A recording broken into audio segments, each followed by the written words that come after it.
ఓం శ్రీ పరమాత్మనే నమః.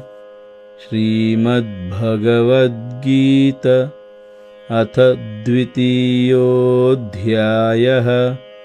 సంజయ ఉవాచ తంతథా కృపయావిష్టమశ్రుపూర్ణాకులేక్షణం విషీదంతమిదం వాక్యమువాచ మధుసూదనః.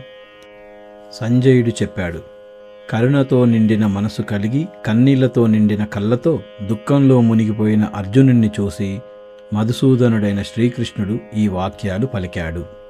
మొదటి అధ్యాయం చివర్లో అర్జునుడు పూర్తిగా కుప్పకూలిపోయాడు. వణుకుతున్న చేతులు, కన్నీళ్లు కారుతున్న కళ్ళు, గాంధీవం కింద పడిపోయింది, యుద్ధం చేయలేనని రథంలో కూర్చుండిపోయాడు. అది చూసి శ్రీకృష్ణుడు మాట్లాడడం మొదలుపెట్టాడు అని సంజయుడు ధృతరాష్ట్రుడికి వివరిస్తున్నాడు.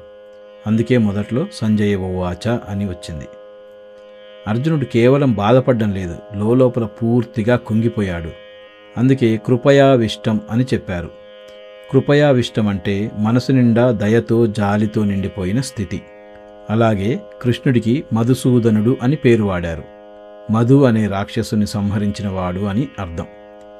అంటే అర్జునుడి మోహం అనే రాక్షసుని కూడా ఇప్పుడు కృష్ణుడే తొలగించబోతున్నాడు అని సూచనప్రాయంగా సంజయుడు చెప్తున్నాడు.